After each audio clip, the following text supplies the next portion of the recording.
after that, he penetrated forcefully inside of me first.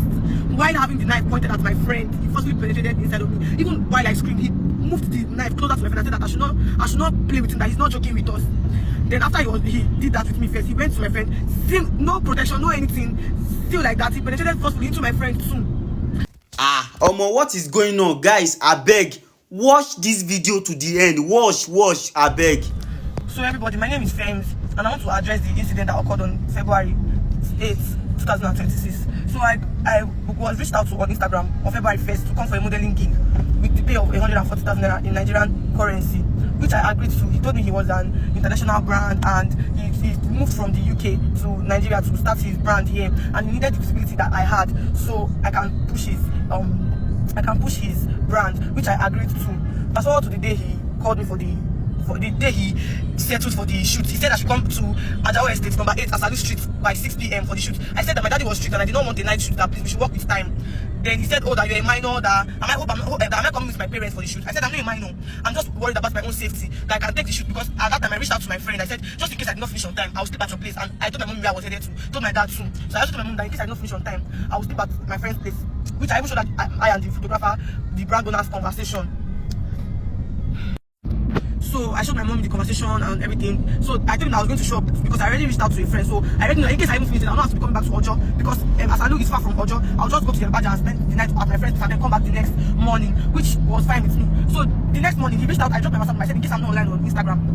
He reached out to me on WhatsApp. He was like, okay, that he wants to work with my time, that I should come by 10. The time he reached out to me, I woke up by 9 to 10. He said he wants to work with my time, I should come by 11. That the shoot is by 11, makeup artist is going to be there by 11. I said, okay, no problem. So my friend was already at my place. I said, okay, since you are already here, you should come with me. Which we went together to the place. He called me when I got there. I told him I was already there. He said, who did you come with? I said, I came with my sis. He said, okay, you didn't tell me. I said, then I was like, it was impromptu. And it was like, no problem. Then he came out of the gate to pick I and my friend. So on getting inside the house, because it was the house, but it was empty. The parlor was empty. So when I got there, I said, what is this place? He said, this is a content space that he just booked for the shoot. It's a rented space. I said, okay, no problem. And I'm like, okay, you said the makeup artist was here already. Like, where is the makeup artist? He was like, she forgot something. So he said she forgot something. Now since I was not here, let her quickly go and get it, which I agreed with. Then he showed us the room where I'm going to wait, like freshen up and all of that. Because when I got in, he was like, oh, that I should go and freshen up. That I have oily skin and like heat. I said, oh, that I'm not sweaty. I just came down from AC. He said, oh, just for my oily skin. I said, no problem. So the room he ushered I and my friend to. We went there. My friend was trying to charge her phone because her phone was gone. She forgot her code inside the Uber. So she was trying to like use his own charger to charge, which none of his chargers were working for my friend's phone. So I went to the room with my friend.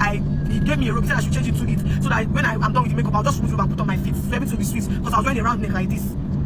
So I showered as I was told to do. I got into the room, he offered us water. He asked us if we wanted to eat anything. We didn't ask for anything. So we're just in the room. My friend was still trying to fix her food and stuff. Then he called me, said I should come to a different room to see the feet. And I said, okay, no problem. While I moved to the room, my friend, obviously, she followed me there because, obviously. So when we got to the room, I sat down. I saw somebody, I sat down, and he was like, when he looked back, he saw my friend, he was like, oh, that I shouldn't worry, that he wanted the feet to be a surprise. And I said, okay, no problem. So I went back to the room with my friend where he asked us to wait for the makeup artist. So when we were there, my friend was facing a wall where a socket was. She was trying to charge her phone. While me, I was facing like I could see every corner of the room. When he walked into the room and he was like, so this key, you can use this key to shut this door. He locked the door and he was like, just in case the makeup artist is here or the photographer is here. Because he said the different photographer is taking pictures, that just in case they are here and I want to feel safe while changing, I can just shut the door. I said, okay, no problem. Then the whole room went silent. Then I immediately texted my friend. I said, why them locked door? She was like, my dear, I was like, I did fear. She said, don't be scared. Thank God I came with you. And I said, thank God. So we are still having this conversation, like we are still texting ourselves back and forth. Then he was standing like in the corner of the room, like then he immediately brought out the knife by his side, like he just like showed like the knife, like he had the knife, and he was like, and me I was like, ha, and he was like, if you shout, he immediately went to my friend's phone and removed my friend's phone from my hand, and he was like, if me I shout, he was going to stab my friend, and if my friend shouts, he's going to stab me, holding the knife up against her throat. So me, I was already scared. I was already shaking at that time. I was even already shouting small. But with fear, he would tell me that if I shout, that he's going to stab my friend. That he's not joking with us. He ushered us into the bedroom. Told us that we should go to the bedroom and undress. My friend was even still doing it slowly because she's still trying to like process if the whole thing was a joke or all of that. He told her that he's not joking with her. He put the knife against his hand, that he was ready to cut himself to show us how sharp that knife is, and any slight plunge to our body, that if the person is gone. So me, I was already on my panties and the room, so I just undressed me. My friend then undressed. Then he told my friends to go to back to the room and get socks that were on the bed, which she did as she was told.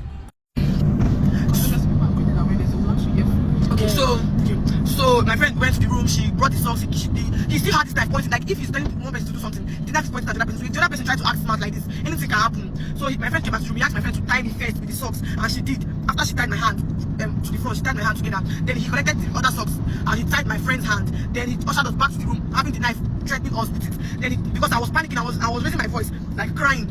Then he tied my mouth. So when he tied my mouth, I was standing in front of the door. My friend was standing in front of a wall in the room, and then my friend was asking that why is he doing this. Then he said, I think the moment my friend asked him why is he doing this, he immediately like approached my friend, held her he strangled her, then he pushed her against the wall and was like, she should not ask him question, that he's not joking with her. Then she held his hand. He was like, he should let go of her hand, that she should not hold his hand, that she should let go of his hand, because while he held her neck, she held his hand, and he was like, she should let go of his hand, she should not try to act smart with him. Then he walked away. We still had the knife pointing at us, and he said, oh, that he's doing this because somebody scammed him. He took pictures for a girl, and she left with the pictures. She blocked him. She did not tag him, and stuff like that. So now he wants to revenge. He wants to cause pain to every woman that he comes across.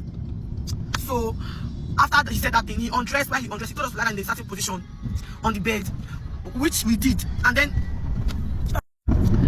after he told us to lie down in a certain position, he dipped one of his fingers inside of me, and he said, oh, he told my friend she's tight, but I don't give a fuck. Then so after that, he penetrated forcefully inside of me first, while having the knife pointed at my friend. He forcefully penetrated inside of me. Even while I screamed, he moved the knife closer to my friend and said that I should not play with him, that he's not joking with us. Then after he did that with me first, he went to my friend, still no protection, no anything, still like that. He penetrated forcefully into my friend too. After doing that, he told us to change position. We should lie in a different position, and he came back to me, forcefully penetrated into me again. The same way he went. If he's on my friend, he will point his knife at me. If he's on me, he will point his knife on my friend. Then after he met my friend, he came back to me, and then after I was the last person, and then he poured his refuge on my outer pubic area. And then after that, he told me to stand up and hold my nose, because I was having panic attack. That if I should die here, nobody's going to hear, nobody's going to tell our story. That is the end of it. Then he told me to go to the bedroom and wash up, while he had my friend in the room pointing his knife at her. And then my friend that she tried to act smart, because my friend was still put together. Me, I wasn't, but my friend was still put together. So he was just letting her know that if she tries to act smart, he was going to stab me to death there. And if I did the same thing, so he told me to go to the washroom, the bedroom, and go and wash up, which I did. I washed up. When I was done, I came back. He told my friend to also go and wash up. Then while we had dressed finished, he collected our phone. He told us to unlock our phone, unlock everything, like all the private this thing. Like if you want to go to your private snap, you put password. He told us to unlock it, and he dropped every one of the private snap on me and my friend's phone. And then while he was dropping my friend's phone, he told my friend that I'm taking this for my personal pleasure. So after, even while he was airdropping it, he took time. He told us that we should sit down there and wait until he was done airdropping everything. Then after that, he told me that I have a little audience on the internet, that if I try to speak up, that he's going to post it everywhere and he's going to tarnish my image. That even if he doesn't do it now I might just be, maybe when I'm bigger, that I might just be thinking that life is better for me, and he'll just pop out of nowhere and release everything on the internet. So me, I was very scared. I didn't want to talk because I was very scared. So he chased us out of the house, still having the knife at us. He chased us out of the house. So when we got outside, there was nobody there. It's on a Sunday. We left there around 2-3, like let's say 3 hours, 3-ish. So there was nobody in the street, like probably people at church or anything, maybe resting.